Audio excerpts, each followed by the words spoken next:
తాకట్టులో ఉన్న బంగారాన్ని విడిపించి ఆ రోజు ఆన్లైన్ ధరకే కొంటుంది కొమ్మూరి గోల్డ్. అందరికీ నమస్కారం అండి. సుమన్ టీవీకి స్వాగతం. నేను గీతాంజలి. వారాహి నవరాత్రులు రాబోతున్నాయి. ఈ గుప్త నవరాత్రులు ఎంతో విశేషం అంటారు. అయితే వారాహి నవరాత్రులు అందరూ జరుపుకోవచ్చా? అసలు మనం ఏ విధంగా చేయాలి? ఇంట్లో గనక మనం పూజ చేసుకుంటే ఏ విధంగా పూజ చేయాలి? నియమాలు ఎలా ఉంటాయి? అమ్మవారికి ప్రత్యేకంగా పూజా విధానం అంటూ ఒకటి ఉంటుందా? అంటే మనం మంత్రాలు చదువుతూ ఉంటాం. ఇవి మనంతట మనం చదవచ్చా? గురువుల ద్వారానే మనం నేర్చుకుని చదవాలా? అంటే ఏ విధంగా పూర్తిగా మనం వారాహి అమ్మవారి అనుగ్రహాన్ని ఈ నవరాత్రుల్లో పొందవచ్చు తెలుసుకుందాం. వివరించేందుకు ప్రస్తుతం మనతో పాటు ఉన్నారు శ్రీ శ్రీ శ్రీ ఆనంద శివకామేశ్వరి సన్నిధానం పీఠాధిపతులు అమ్మ శివకామేశ్వరి ఆనందమయ్యి. అమ్మతో మాట్లాడదాం. అమ్మ నమస్కారం. శ్రీమాత్రే నమః తల్లి. శ్రీమాత్రే నమః. గుప్త నవరాత్రులు వచ్చేసాయి. అవును, చాలా విశేషాలు తెలుసుకోవాలి. అవును. ఇప్పుడు అసలు ఎక్కడ చూసినా అంటే ఇప్పుడని కాదు కానీ గత 2 ఏళ్ల నుంచి చూస్తున్నాం అమ్మ. 2-3 ఏళ్ళు అవును, వారాహి అమ్మవారి గురించి ఎన్ని దేవాలయాలు వచ్చాయి. అవును, అమ్మవారిని విశేషంగా ప్రతిష్ఠించి మరీ పూజలు అవి చేస్తూ ఉన్నారు. అవును, చాలా ప్రత్యేకంగా జరుగుతుంది.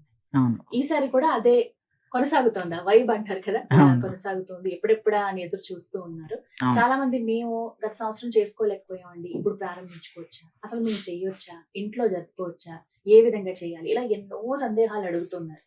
వాటన్నిటికీ మీ సమాధానం తప్పకుండా తెలియజేస్తానమ్మా. వారాహి అన్నిటినీ ప్రసాదించే చల్లని తెల్లమ్మ అందరూ. ఎందుకంటే ఆవిడ్ని సైన్యాధ్యక్షురాలు. చాలా మంది అనుకుంటున్నారు గుప్త నవరాత్రులు అనేవి ఎప్పటి నుంచో ఉన్నాయి. ఇప్పుడేం కాదమ్మా, మా చిన్నప్పటి నుంచి ఆ సాధనలో భాగంగా చేస్తూనే ఉంటారు శ్రీ విద్యలో ఉన్న వాళ్ళందరూ. కాకపోతే ఆవిడ ప్రకటితం అయ్యింది ఇప్పుడు. చాలా మంది అంటారు పవన్ కళ్యాణ్ గారు వేసుకున్న తర్వాత వారాహి అందరికీ తెలిసిందను, లేకపోతే ఆవిడ్ని బాగా హైప్ తీసుకొస్తున్నారు. మనమెవరం అండి? మనం ఒక మాధ్యమం అంతే. ఆవిడ ప్రకటితమయ్యే సమయం వచ్చింది కాబట్టి అసలు మొత్తం అందరికీ కూడా ఆవిడ ఎవరండి? సైన్యాధ్యక్షురాలు కదా. ప్రతి ఒక్కడు లేచిన దగ్గర నుంచి పోరాటమే చేస్తున్నాడా లేదా అమ్మా? ప్రతి మనిషి. ఇప్పుడు మరి ఆవిడ అవసరం ఉందా లేదా? ఎన్ని వ్యూహ రచనలు కావాలి, ఎంత శక్తి కావాలి, ఎంత ధైర్య సాహసాలు కావాలి. మరి ఇలాంటి సమయంలో ఆ చల్లని తల్లి మనందరినీ అనుగ్రహించి అందరినీ చేసుకోండి అని చెప్పి ప్రకటితమైంది. అంటే ఇది అమ్మ అనుమతి. ఎందుకంటే చరాచర జగన్నాథ చక్రరాజ నికేతన. ఆవిడ ఆజ్ఞలేందే, శివాజ్ఞలేందే చీమైనా కదలదని మనం అనుకుంటాం కదమ్మా. ఎందుకని అంటే ఇన్ని రోజులు లేని ఇప్పుడే ఎందుకు రావాలి? ఒక్కసారి గ్రహించండి. మనిషి తీసుకొచ్చేస్తే దేవతలు వచ్చేస్తే ఇంక అయినట్టే. అట్లా కాదు కదా. ఆవిడ మనుషులకి ఇప్పుడు ఆవిడ శక్తి అవసరం, ఆవిడ రక్షణ అవసరం, ఆవిడ కవచం అవసరం. కాబట్టే ఆవిడ అందరికీ తెలిసేలా ప్రకటితమైనది, ప్రకృతిలో ప్రకటితమైనది. ఇప్పుడు మీరు చెప్పారు గుప్తంగా ఉంది, ఇన్ని రోజులు గుప్త నవరాత్రులు చేసామని. చాలా మందికి తెలియదమ్మా. చాలా మంది శ్రీ విద్యలో ఉన్న వాళ్ళకి తప్ప చాలా మందికి తెలియదు. కానీ ఇప్పుడు ప్రకటితం అవ్వడానికి కారణం ఆ తల్లి అందరికీ అవసరము. కానీ దీంట్లో ఏంటంటే గృహస్థు ఎంతవరకు చేయాలో అంతవరకే చేయాలి. ఉపాసన వేరు, పూజ వేరు. ఇది గ్రహించండి అమ్మా అందరూ.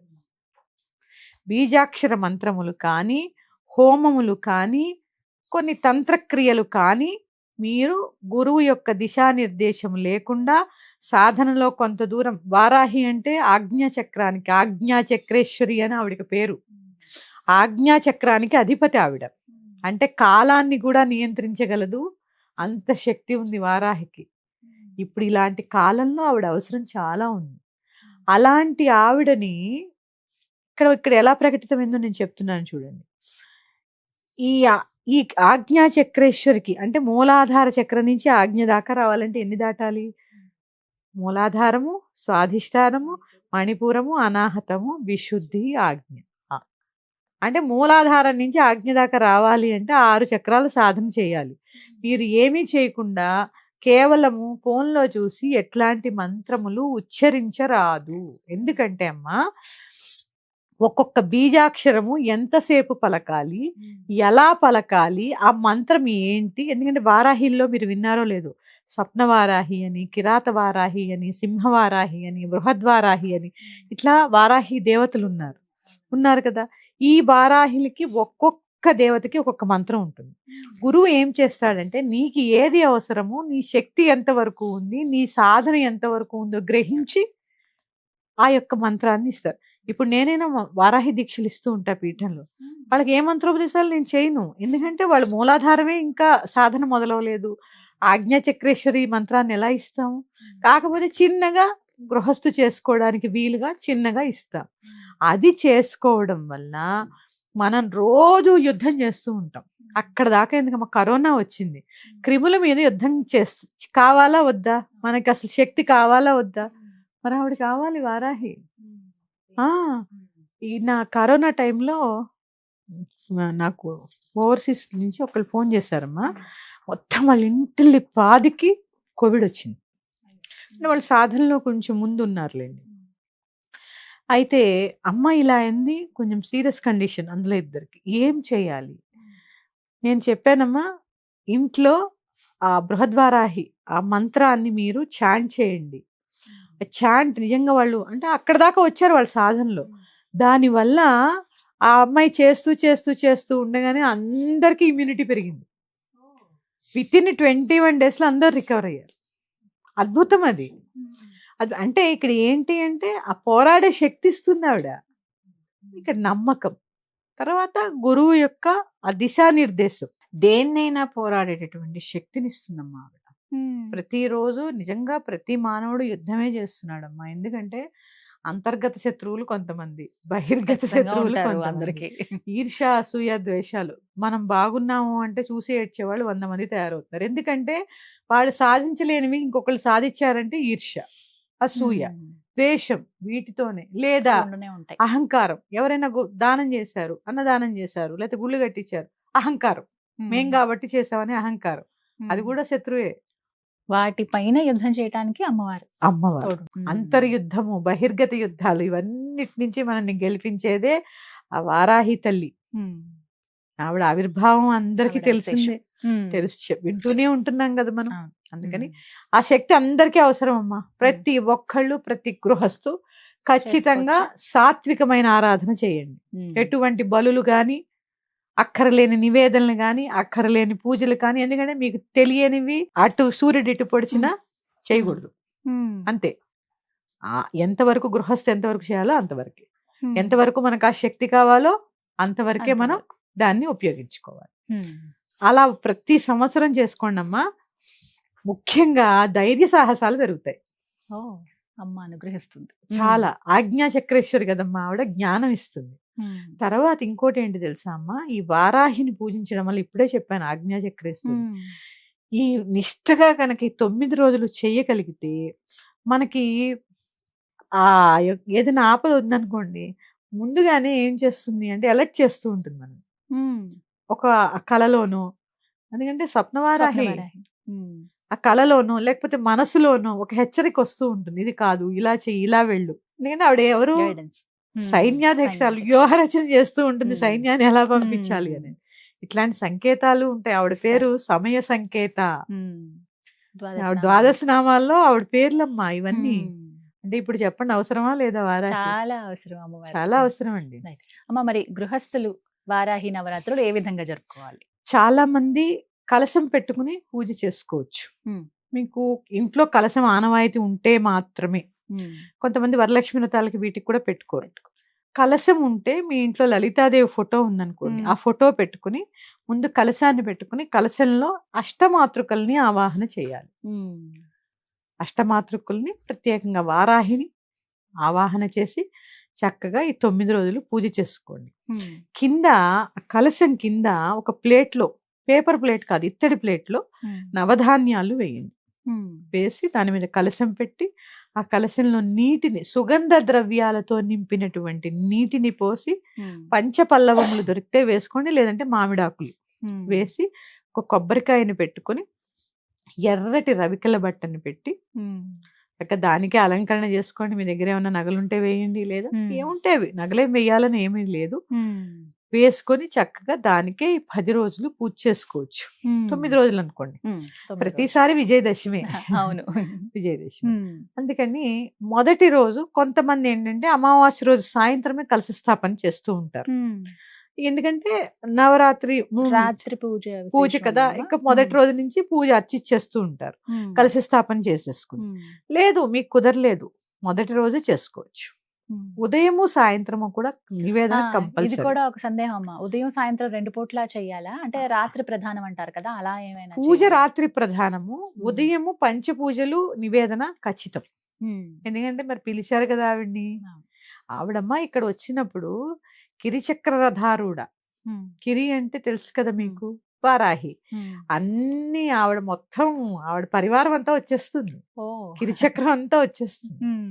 ఆ కిరిచక్రానికి మొత్తం ఆవిడతో పాటు సమస్త పరివారం వస్తుంది. అందుకని కాస్త ఏమీ లేదు. మళ్ళీ నివేదన అంటే పెద్ద పెద్ద నివేదనలు అవసరం లేదమ్మా.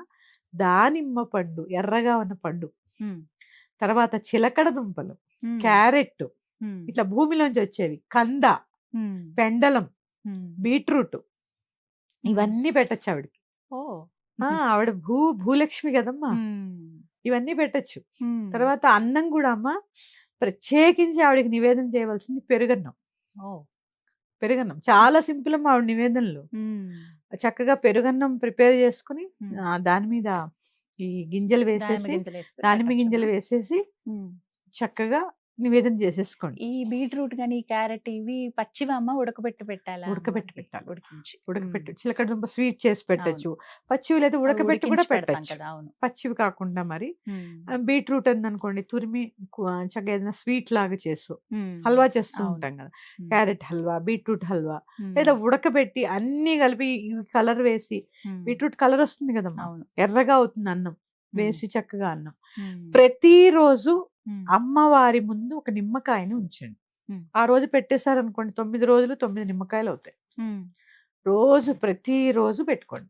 లేదా ఆ కుదరని పక్షంలో కలశానికి 4 పక్కల ఆగ్నేయము, ఈశాన్యము, వాయువ్యము, నైరుతి, ఈ 4 పక్కల్లో పెట్టేసుకోండి. పెట్టేసుకుని చక్కగా ఇది అయిపోయిన తర్వాత ఆ నిమ్మకాయలని చక్కగా మీ ఇంట్లో దాచుకోండి. ఎందుకంటే ఆ నిమ్మకాయకి ఆ శక్తి, అమ్మ శక్తి యాక్టివేట్ అవుతుంది అనమాట.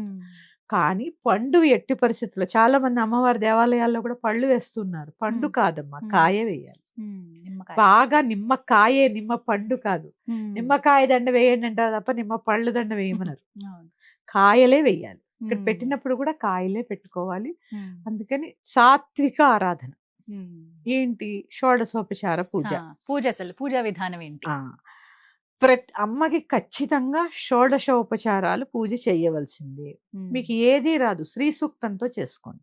హిరణ్యవర్ణం హరిణీం వస్తుంది కదా, గూగుల్లో కొడితే మీకు వస్తుంది. 16 ఉపచారాలు చేసుకోండి. తర్వాత వారాహి అష్టోత్తరము, వారాహి కవచం. కవచం చాలా ఇంపార్టెంట్ అమ్మా. దేవీ దేవతలకి ఇట్లాంటి నవరాత్రుల సమయాల్లో కవచం అసలు రోజు చదువుకుంటే చాలా మంచిది. కవచం అనేది చాలా, కవచం అంటే షీల్డ్, ప్రొటెక్షన్ షీల్డ్ అనమాట. మనకి కూడా సప్తశతిలో దేవీ కవచం అని ఉంటుందమ్మా. ఆ దేవీ కవచంలో ఏ అవయవాన్ని ఏ దేవత పాలిస్తుందో కూడా చెప్తారు. అలా ఉన్నప్పుడు ఆ దేవతను తలుచుకుని చేయి నొప్పి ఉందనుకోండి, మనం ఇలా అనుకుంటూ జపం చేసుకుంటూ ఉంటే అది ఆ నొప్పి తగ్గుతూ ఉంటుంది. ఇది నేను అనుభవపూర్వకంగా చెప్తున్నాను, అనుభవపూర్వకంగా చెప్తున్నాను. అందుకని కవచము అనేది ఒక ప్రొటెక్షన్ అన్నమాట మనకి, ఇంటికి ఒంటికి కూడా ప్రొటెక్షన్. కవచం చదువుకోండి. తర్వాత అమ్మవారి యొక్క 12 నామాలు చాలా విశేషం. ఈ విశేషము మీరు కుదిరితే కంద దీపాన్ని పెట్టుకోండి. ఎలా అమ్మా కంద దీపం? ఈ చిన్న కందని తీసుకుని హోల్ చేసి నువ్వుల నూనె వేసి ఒత్తులు వేసుకుని దాంట్లో మీరు ఏం చేస్తారంటే నువ్వుల నూనెలో కొద్దిగా కుంకుమ వేయండి. కొద్దిగా 9 రోజులకి సరిపడా, కొద్దిగా ఎర్రగా అవుతాయి ఒత్తులు. ఇవి వేసేసి దీపారాధన చేసుకోండి. ఎందుకంటే అమ్మా కంద ఎందుకు ప్రత్యేకత అంటే, చాలా మంది దుంప తెగ అని తిడుతూ ఉంటారు. అది ఎంత పెద్ద తిట్టు తెలుసా? కందకి ఏంటంటే పిలకలు వస్తూ ఉంటాయి కదా, మొక్క తీసేసినా మళ్ళీ వచ్చేస్తూనే ఉంటుంది. అంటే వంశవృద్ధి కోసం. అందుకే ఆషాఢ అమావాస్య, పోలాల అమావాస్యకి కంద పూజ చేస్తూ ఉంటారు. ఇది తీసినా వస్తూ ఉంటుంది కంద, పిలకలు వచ్చేస్తూనే ఉంటాయి. అంటే వంశం అలా వృద్ధి చెందాలి. దుంపదెగ అంటే నీ వంశం అక్కడికి నాశనం అయిపోవాలని అర్థం. చాలా పెద్ద తిట్టు దుంపదెగ అని ఏదో సరదాగా అనేస్తారు కానీ దుంపదెగ అని అస్సలు అనకూడదు. దుంపదెగ అంటే నీ వంశం అక్కడతో ఆగిపోవుగాక అని శపించడం అనమాట. అంత పెద్ద అర్థం ఉంది దానికి. ఈ కంద దీపం వల్ల ఆ తల్లి చక్కగా సంతాన వృద్ధిని కలగజేస్తుంది, వంశవృద్ధిని. నేను అన్ని భూమిలోంచి వచ్చినవే పెడతాం కదా, ఆ కంద కూడా భూమిలోంచి వచ్చిందే కదా. దానివల్ల ఆ వంశాన్ని వృద్ధి చేస్తుంది అనమాట, పుత్ర పౌత్రుని కలగజేస్తుంది ఆ తల్లి. తర్వాత కంద అట్లు కూడా వేస్తారమ్మా, కంద రుబ్బి దోశలా వేస్తారు, అది కూడా నైవేద్యం చేయొచ్చు అమ్మవారికి. కందతో చేసినవి కూడా నివేదన చేయొచ్చు. ఇవన్నీ కూడా సాత్వికమైన పూజలే. కానీ మీరు యజ్ఞయాగాది క్రతువులు చేసుకోవాలన్నా, హోమాలు చేసుకోవాలన్నా, లేదా తర్పణాలు, హోమాలు చాలా ఉంటాయి అమ్మవారికి. ఇప్పుడు మాకు ఉపాసనలో ఉన్న వాళ్ళకి చాలా ఉంటాయి. ఖచ్చితంగా గురువుల్ని సంప్రదించవలసిందే. చేసుకోవాలి. తర్వాత అమ్మవారికి ఎర్ర చందనమ్మాలతో జపం చేయడం కూడా చాలా విశేషం. ఆ ఎర్ర చందనమ్మాలతో జపం, మీ ఒక నామం ఓం శ్రీ వారాహీదేవ్యే నమః, చాలు. ఈ నామం ఒక్కటే చేసుకోండి. ఈ నామంతో మీరు దేవ్యే నమః, ఆ తల్లిని చక్కగా ప్రార్థించుకోండి. చక్కగా 108 సార్లు ఇదే జపం చేసుకోండి. మీకు గురువుల ఉపదేశాలు ఉంటే ఏ ఉపదేశం ఉంటే ఆ మంత్రం చేసుకోండి. ఉపదేశం ఉన్న వాళ్ళ పద్ధతి అంతా వేరుగా ఉంటుంది కదమ్మా, వాళ్ళకంతా నియమాలు ఉంటాయి. మీకు కూడా కుదిరితే శరన్నవరాత్రులు ఎలా పాటిస్తారో అలాగే పాటించాలి. భూసేనం, ఏకభుక్తం. తర్వాత చాలా ముఖ్యమైనది, నేను ఎప్పుడూ చెప్పేది, కోపం అస్సలు తెచ్చుకోకూడదు. దూషించడం, అబద్ధం చెప్పడం. ప్రత్యేకించి ఈ వారాహి నవరాత్రుల్లో అసత్యం పలకరాదు ఖచ్చితంగా. అంటే దీక్ష అంటే దీక్షే. దీక్ష ఎందుకు? దక్షత కలిగించేది దీక్ష. మనకి మంచి జరగాలని కదా మనం వేసుకుంటాం. అసత్యం దోషం, అదొక అసత్య దోషం అవ్వకూడదు అనమాట. ఇలా పాటించండి చాలు. భూసేనం చేయండి, అల్లము అదే ఉల్లిపాయ వెల్లుల్లిపాయ లేకుండా భోజనం, ఇవి చాలా బ్రహ్మచర్యం కంపల్సరీ. అమ్మ, ఈ గుప్త నవరాత్రుల్లో ఇప్పుడు 9 రోజులు చేయలేని వాళ్ళు ఉంటారు. అలా విశేషంగా ఈ రోజులు చాలా ప్రత్యేకం అన్నటువంటివి ఏమైనా ఉన్నాయా? ఉన్నాయి. ప్రతిపద అంటే ప్రతి అంటే మొదటిది, పద అంటే అడుగు, అంటే పాడ్యమి మొదటిది. కృష్ణ ప్రతిపద, శుక్ల ప్రతిపద అంటూ ఉంటాం కదా. అవునమ్మా. మొదటిది పాడ్యమి. పంచమి చాలా విశేషం వాళ్ళకి. వారాహి తల్లికి ఆవిడ ద్వాదశ నామాల్లో ఒక నామం పంచమి. ఆ నామము ఈ పంచమి ఏ రోజు కుదరలే, పంచమి రోజు చేసుకోవచ్చు. తర్వాత సప్తమి, అష్టమి, నవమి, ఈ 3 కూడా చాలా విశేషం. ఈ 3 రోజులు, ఆఖరి 3 రోజులు చేసుకోవచ్చు. పంచమి రోజు చేసుకోవచ్చు, సప్తమి, అష్టమి, నవమి కూడా చేసుకోవచ్చు. లేదా పంచమి రోజు కలశ స్థాపన చేసి నవమి దాకా చేసుకోవచ్చు. ఇప్పుడు ఎవరికైనా రజస్సుల దోషం అడ్డం వచ్చింది అనుకోండి, ఫస్ట్ డే 3 days పంచమి రోజు చేసుకోవచ్చు. పంచమి మొదలు పెట్టి నవమి దాకా చేసుకోవచ్చు, లేదా ఆఖరి 3 రోజులు కూడా చేసుకోవచ్చు. ఇక మొదలు పెట్టిన తర్వాత పాపం కొంతమంది స్త్రీలకి మధ్యలో రజస్సులు వస్తుంది. వాళ్ళని మీరు బయట కూర్చోండి, కలపద్దు. ఇంట్లో ఎవరైతే మీ వారో పిల్లలో వారి చేత దీపారాధన చేయించి ప్రతిరోజు కాస్త పెరుగన్నం నివేదన చేయించండి. ఎందుకంటే ఆవాహన చేశారు, మధ్యలో తీయలేరు, ఉద్వాసం చెప్పడానికి లేదు. ఎందుకంటే మీరు నవరాత్రి అనే ఆవాహన చేస్తారు. మీ స్నానం ఎప్పుడైపోతే అప్పుడు, లాస్ట్ లో వచ్చింది అనుకోండి, మీ స్నానం ఎప్పుడైపోతే అప్పుడు ఉద్వాసం చెప్పుకోండి. వేరే ప్రత్యామ్నాయం లేదు. ఖచ్చితంగా దీపారాధన, పెరుగన్నం అయితే నివేదన చేయించండి. ఏది దొరకలేదమ్మా, రోజు దానిమ్మ పండు నైవేద్యం పెట్టండి. పెరుగన్నం అందరిళ్లలో ఉంటుంది. ఎర్రటి పళ్ళు, బీట్రూట్ ముక్కలు, క్యారెట్ ముక్కలు, చిలకడ దుంపలు, పెండలము, చామగడ్డ, ఇవన్నీ పెట్టచ్చు. బంగాళాదుంప, దుంపలే అన్ని పెట్టచ్చు. చెప్తున్నాను కదా, సాత్వికమైన నివేదన, సాత్వికమైన పూజ చక్కటి ఫలితం ఇస్తుంది. సింపుల్ గా చేసుకోవచ్చు. వారాహి అమ్మవారి ఫోటో ఎటువంటిది పెట్టుకోవాలమ్మా? చాలా మంది ఏంటి, ఎందుకు అలాంటివి తెచ్చుకున్నారు, అవి ఇంట్లో పెట్టుకోకూడదు అని గబుక్కుని ఒక మాట వింటూ ఉంటాం. అంటే అమ్మవారు కొంచెం ధూమ్రవర్ణంలో ఉన్నటువంటి వారాహి అమ్మవారు గాని ఇలా విశేషంగా ఉన్నవి, మీరు శ్వేత వారాహి అమ్మవారినే పెట్టుకోండి అని కొంతమంది చెప్పటం, ఇలా కొద్దిగా ఈ సందిగ్ధత ఏర్పడిపోయింది. మరి ఎలాంటి ఫోటో తెచ్చుకోవాలమ్మా? మీరు చెప్పినట్టు అమ్మవారు శ్వేతవర్ణంలో ఉండాలి, హలము ముసలము ధరించి ఉండాలి.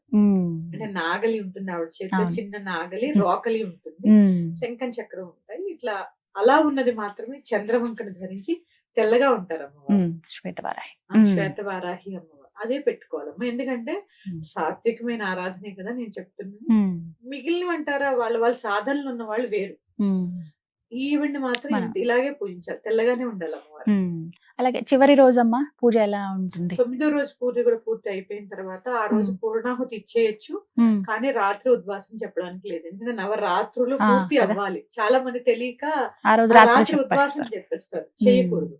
ఒకవేళ మంగళవారం వచ్చింది అనుకోండి, మంగళవారం వస్తే తప్ప నెక్స్ట్ 10వ రోజు చేసేయచ్చమ్మా. ఉమ్. 10వ రోజు చక్కగా పూజ చేసుకుని ఆ రోజు ఉమ్. అన్ని కూరలతో చేసినటువంటి పులుసుని నైవేద్యంగా పెట్టారు. కదంబం లాగా ఒక అన్నంతో తయారు చేసా. ముక్కల పులుసు పెడతారు తెలుసు కదా. ములక్కాడలు, తర్వాత చిలకడ దుంప, అన్ని రకాల క్యారెట్, వంకాయ, బెండకాయ పులుసు లాగా చేస్తారమ్మా. అవును. వేసి అది పప్పు, పెరుగన్నము, ఖచ్చితంగా ఉండవలసింది పూర్ణం బూరెలు. అవునమ్మా. పూర్ణం, అదే పూర్ణాహుతి. పూర్తయింది. పూర్తయిందంటే పూర్ణం సంఖ్య పూర్ణం. పూర్ణం పెడితే పూర్తయిందని అర్థం. లేదా కొంతమంది లడ్డు పెడుతుంటారు, అదైనా పర్వాలేదు. మీకు చేయడం రాకపోతే లడ్డు పెట్టుకోండి. పూర్ణం బూరెలు ఇవి నివేదన చేయండి. ఖచ్చితంగా పెరుగన్నం. చాలా చలవమ్మ అమ్మవారికి పెరుగన్నము పెట్టడం. ఆవిడకి చాలా చలవ, మనకి కూడా చాలా చాలా చలవ చేస్తుంది. చల్లని తల్లి అన్నమాట. చాలా మంచిది అమ్మా. అసలు నిజంగా ఇట్లా చేసుకుని చూడండి అమ్మా. నేను అనుభవపూర్వకంగా చెప్తున్నాను. నేను సాధనలో ఉన్నానని కాదు, సుభిక్షంగా ఉంటారు. అన్న వస్త్రాలకి లోటు ఉండదు. ధైర్య సాహసాలు పెరుగుతాయి. ఖచ్చితంగా నోని నో అనే ఎస్ని ఎస్ అనే చెప్తాం. అంటే విచక్షణ జ్ఞానం ఇవన్నిటిని. ఎందుకంటే ఆజ్ఞా చక్రేశ్వరి కదమ్మా, జ్ఞానాన్ని కూడా ప్రసాదిస్తుంది. ప్రతి సంవత్సరం చేసుకోండి అమ్మా ఈ 10 రోజులు సాత్వికమైన ఆరాధన చేసుకోండి. చాలా విశేషమైన ఫలితాలు ఉంటాయి.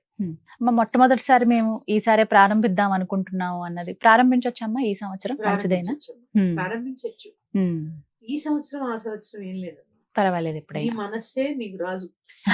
నీ మనస్సు నీకు చేసుకోమని చెప్తుంది, చక్కగా చేసుకో. అది అమ్మ ఆజ్ఞగా భావించి. ఎందుకంటే ఒక్కటే చెప్తున్నాను, అనవసరమైనటువంటి పూజల జోలికి వెళ్ళవద్దు. విధానాలు మాత్రం అది మీరు రిక్వెస్ట్ అనుకోండి. ఎందుకంటే గృహస్థుకి కొన్ని విధి విధానాలు ఉంటాయి. ఆ విధి విధానాలనే మనం ఆచరించాలి. ఒకసారి మనకి ఇంట్రెస్ట్ ఉంది కదా అని చేసేసి అవన్నీ మళ్ళీ మరుసటి రోజు తర్వాత మానేస్తావంటే అవన్నీ కుదరని పని. ఇది అనుకోండి, మీరు ఒక సంవత్సరం చేశారు, లేదా 3 సంవత్సరాలు చేశారు, మీరు కుదరకపోతే మళ్ళీ వచ్చే సంవత్సరం చేసుకోవచ్చు. దీనివల్ల ఇబ్బంది ఏమి ఉండదు. కొన్ని చేయడం వల్ల ఏంటంటే ఈ సంవత్సరం చేశారంటే మళ్ళీ వచ్చే సంవత్సరం చేయాలి, మానడానికి లేదు అని. పైగా ఇంకోటి, దేవతలందరినీ ఇప్పుడు మోడీ గారిని మన ఇంటికి పిలిస్తే ఆయన ఒక్కడే వస్తారా? పరివారం అంతా అంత పోషించే శక్తి మన దగ్గర ఉండద్దు. ఎంతమంది వస్తారండి? గన్మెన్లు, డ్రైవర్లు, ఆర్థిక శాఖ, ఆ శాఖ, ఈ శాఖ, ఇది శాఖలు ఉంటారు. ఇవన్నీ మనం రోజు పెట్టద్దు, అంత శక్తి మన దగ్గర కావద్దు. ఆ 10 రోజులు ప్రశాంతంగా చేసుకోండి చాలు, అక్కర్లేని పూజల జోలికి వెళ్ళకుండా. అండ్ ఖచ్చితంగా చెప్తున్నానమ్మా, ఈ వారాహి మంత్రాలు గూగుల్లో దొరికేస్తున్నాయి, అవి చూసి పూజ చేసేస్తున్నారు. వద్దంటారమ్మా. మీరు చెప్పినట్టుగా కవచం ఇవి వరకు, కవచము, ద్వాదశ నామాలు, అష్టోత్తరము, ఇవన్నీ కూడా శుభం అమ్మా, చాలా శుభం. అమ్మ చాలా మంది చెప్తూ ఉన్నది ఏంటంటే మాట, మేము ఫోటో పెట్టి ఆరాధించుకోవటం లేకపోతే కలశం పెట్టుకోవటం మాకు కుదరదు, మేము ఎక్కువ ప్రయాణాల్లో ఉంటాము, కానీ మాకు నవరాత్రులు చేసుకోవాలన్న ఆశ ఉంది, కోరిక ఉంది. మరి వారాహి అమ్మవారి అనుగ్రహం పొందాలంటే ఇలా ఈ విధంగా పూజా విధానం పాటించలేని వాళ్ళు ఎలా అనుభూతి పొందొచ్చు? ఇప్పుడు కొన్ని ఖచ్చితంగా చేసి తీరాలి, అంతేనా? అంతే. అంటే ఇంకేదన్నా విధానం ఉందా? పంచమి రోజు చేసుకోండి, ఏది కుదరలేదు నవమి నాడు చేసుకోండి, ఏది కుదరలేదు మొదటి రోజు చేసుకోండి. ఒక్క రోజు కుదరకుండా 10 రోజుల్లో ఉండదు కదమ్మా. ఏదైనా దోష, ఏదైనా సూతకాలు వస్తాయి తప్ప. నేను చేసుకోవాలి. అంటే నామజపంతో ఈ నవరాత్రులు అలా చేసుకోవచ్చా? అమ్మని ఆవాహన చేసుకోవాలి, అక్కడ కూర్చోవాలి, కర్మ కరగాలి అంటే కొంత క్రియ కావాలి, ఉండాల్సిందే అంటారు. అమ్మ అలాగే రంగు కూడా చాలా ప్రధానం అని అంటారు అమ్మవారి పూజల్లో గాని, అంటే ఏవైనా సరే దీక్షలు తీసుకున్నప్పుడు, మనం ఏమైనా పూజలు ఆచరించేటప్పుడు రంగు చాలా ప్రధానంగా చూస్తాం. మరి వారాహి అమ్మవారికి ఏ రంగు అంటే ఆవిడకి ఇష్టము, అలాగే ఒకవేళ దీక్ష తీసుకున్న వారు ఏ రంగు వస్త్రాలు ధరించాలి? ఎరుపేనమ్మా. ప్రతిరోజు ఎరుపు రంగే ధరించాలా దీక్షలో ఉన్నవాళ్ళు? ఎరుపే ధరించాలమ్మా, నూలు వస్త్రాలు. ఎందుకంటే తడిపి ఆరేసుకోవడానికి ఈజీగా ఉంటాయి, వర్షాకాలం నూలు వస్త్రాలు ఆరడం అంటే కూడా ఇబ్బందే. కాకపోతే ఏంటంటే అమ్మ, ఈ ప్లెయిన్ కట్టుకుంటారు కదా, అలా కాదు. స్త్రీలు ఖచ్చితంగా చిన్న బార్డర్ ఉన్నదైనా కట్టుకోవాలి. అక్కడ మీకు బార్డర్ అంటే అర్థం తెలుసా? సన్యాసాశ్రమ దీక్షలో ఉన్న వాళ్ళు ప్లెయిన్ కట్టుకుంటారు. అవునమ్మా, అసలు ఏ బార్డర్ ఉండదు వాళ్ళకి. కొంతమంది బార్డర్ ఉన్నవి కట్టుకుంటారు. అంటే మాకు ఇంకా బార్డర్ ఉంది, పూర్తిగా బార్డర్ లేకుండా కట్టుకుంటే మాకు ఏ నియమాలు లేవు, ఏమీ లేదు, మేము సర్వసంగ పరిత్యాగులం, మేము ఆ జీవాత్మ పరమాత్మలో లీనమైపోయే స్థితిలోనే ఉన్నామని చెప్పకనే చెప్పడం. ఇక్కడ మనం సంసారం అనే బార్డర్ ఇంకా ఉంది మాకు అని చెప్పి ఖచ్చితంగా గృహస్థులం కదా, ఆ బార్డర్ ఉన్నది కట్టుకోవాలి. కంప్లీట్ ప్లెయిన్ కట్టేస్తూ ఉంటారు, అలా కట్టకూడదు. చిన్న బోర్డర్ అయినా ఇలా ఉండాలి. కాటన్ వాటిల్లో వస్తాయమ్మా, ఆరిపోతాయి కూడా, ఏం కాదు, అంత వర్షాలే ఉంటాయి, ఆరిపోతూనే ఉంటాయి. ఇప్పుడు చక్కగా ఉంటారులేండి, ఎరుపు చీరలు, ఎర్రటి గాజులు వేసుకుంటారు, పసుపు రాసుకుని. అమ్మ, మరి పీఠంలో వారాహి అమ్మవారి అంటే ఈ నవరాత్రులు జరుపుకునే వాళ్ళకి దీక్షలు ఇస్తున్నారని విన్నాము. అంటే ఎప్పుడు రావాలి, ముందుగానే ఏమైనా చెప్పాల్సి ఉంటుందా? ఎవరెవరు అర్హులు? అంటే దీక్ష మంత్రం ఏదన్నా ఇస్తారా మీరు? కేవలం దీక్ష మాత్రమేనా? దీక్ష అంటే అమ్మ, మామూలుగా శరన్నవరాత్రులకి ఎలా ఇస్తామో మాల వేస్తాం, కానీ మంత్రాలు అంటే బీజాక్షర మంత్రాలు అయితే ఇయ్యము. మామూలు వచ్చిన వాళ్ళకి ఖచ్చితంగా ఒక చిన్న మంత్రం ఇస్తాము చేసుకోవడానికి వీలుగా. తప్పకుండా మీరు మాకు ముందు ఇన్ఫార్మ్ చేయాలి. ఈ స్క్రీన్ మీద ఉన్న నెంబర్కి చేస్తే లిఫ్ట్ చేస్తారు, మీ పేరు రాసుకుంటారు, నమోదు చేసుకుని మీరు ఆ సమయానికి రమ్మని చెప్తారు, ఆ సమయానికి వస్తే మాల వేసిస్తారు. అలా తీసుకోండి. అష్టమి రోజు విశేష హోమం ఉంటుంది, ఆ హోమానికి కూడా హాజరవ్వచ్చు. తర్వాత అష్టమి, నవమి, సప్తమి నుంచే అందరూ కూడా రావచ్చు, మీకు అవకాశం ఉంటే. లేదా దీక్ష తీసుకుని వెళ్ళి మళ్ళీ తీసే ముందు రావచ్చు, అలా కూడా చేయొచ్చు. కానీ బీజాక్షర మంత్రాలు అయితే ఇవ్వనమ్మా, చెప్పాను కదా, మూలాధారం నుంచి ఆజ్ఞ దాకా ట్రావెల్ చేసి ఉండాలి. అప్పుడే అంటే గురువు ద్వారా ఒక మంత్రం అయితే ఒక మీరు చదువుకోవడానికి వీలుగా ఒక మంత్రం అయితే ఉంటుంది, దాంట్లో కూడా చిన్న అక్షరం ఉంటుంది. ఇప్పుడు బహిర్గతం చేయలేం కాబట్టి చిన్న అక్షరంతో కలిపి తప్పకుండా ఇస్తాం. పిల్లలు గాని పెద్దవాళ్ళు గాని ఎవరైనా, స్త్రీలు పురుషులు ఎవరైనా చేసుకోవచ్చు. మరీ పిల్లలు అంటే పిల్లలు అవసరం లేదమ్మా, 21 సంవత్సరాలు ఉండాలి, 18 నుంచి 21 వాళ్ళు చేయగలిగి ఉండాలి, అంటే ఆ నియమం పాటించగలిగి ఉండాలి. మరి చిన్నపిల్లలు కుదరదు. వితంతువులు వారాహి అమ్మవారి ఆరాధన చేయొచ్చా? ఒకవేళ చేస్తే కనుక ఎలా చేసుకోవాలి? ఇదే ప్రొసీజర్ అమ్మ, వాళ్ళకు కూడా చేసుకోవచ్చు, దీక్ష తీసుకోవచ్చు. దీక్ష అంటే దక్షతని ఇచ్చేదంతే అమ్మ. గంగా భాగీరథి సమానులు అంటూ ఉంటాం వాళ్ళని. అంటే ఇక్కడ ఏంటి అంటే వాళ్ళకి ఏం నియమాలు ఉంటాయి, చక్కగా వాళ్ళు ఇంకా పూజ చేస్తే నా పిల్లలు బాగుండాలి, వాళ్ళ పిల్లలు బాగుండాలనే కోరుకుంటారు వాళ్ళు. అవును, అందుకని చేసుకోవచ్చండి. ఆ దేవిని పూజించడంలో నేను ఇప్పుడు చెప్తాను, ఏం సంకోచం లేకుండా పూజ చేసుకోండి. అంటే వస్త్రాల విషయంలో కొంతమంది ఇబ్బంది పడుతుంటారు, ఎరుపు కట్టుకోండి అని అంటూ ఉంటారు. మీకు ఏ వస్త్రం వీలైతే, ఆ శంఖం ఉంటే ఏ వస్త్రం వీలైతే ఆ వస్త్రం కట్టుకోండి అమ్మా, ఏం పర్వాలేదు. మనసు ప్రధానం, ముఖ్యంగా భక్తి శ్రద్ధ ప్రధానం, సాత్విక పూజ ప్రధానం. ఇది ఈ వారాహి నవరాత్రుల్లో ప్రతినిత్యం అమ్మ స్మరణ ధ్యానం ఉండాలని చెప్తూ ఉంటారు మీరు. ఇందులో భాగంగా అమ్మవారి 12 నామాలు అసలు ఏమిటి, వాటి గురించి చెప్తే మేము ప్రతినిత్యం పఠించుకునేందుకు వీలుగా ఒక్కొక్కటి మాకు వివరిస్తారా? ఓం పంచమ్యే నమః, ఓం దండనాథాయే నమః, ఓం సంకేతాయే నమః, ఓం సమయేశ్వర్యై నమః, ఓం సమయ సంకేతాయే నమః, ఓం వారాహ్యై నమః, ఓం కోత్రిణ్యై నమః, ఓం శివాయై నమః, ఓం వార్తాళ్యై నమః, ఓం మహాసేనాయై నమః, ఓం ఆజ్ఞాచక్రేశ్వర్యై నమః, ఓం అరిజ్ఞై నమః. ఇది దీక్ష తీసుకుని పీఠానికి వచ్చే వాళ్ళకి ఇంకొంచెం వేరే విధంగా చెప్తాం. అంటే అన్ని ఇలా చెప్పలేం కాబట్టి నా దగ్గరకు వచ్చి దీక్ష తీసుకునే వాళ్ళకి కొంచెం వేరేలాగా చెప్తాం. ఈ 12 నామాలు ప్రతిరోజు చదువుకోండి, నవరాత్రులే కాదు, ప్రతిరోజు చదువుకోండి. ఆవిడ చూడండి, సమయ సంకేత ఆవిడ నామం, సమయానికి మనల్ని అలర్ట్ చేస్తూ ఉంటుంది ఆ తల్లి. అంటే ఆ వచ్చే దోషాల నుంచి, ఆ విఘ్నాల నుంచి మనల్ని పక్కకి జరుపుతూ ఉంటుంది.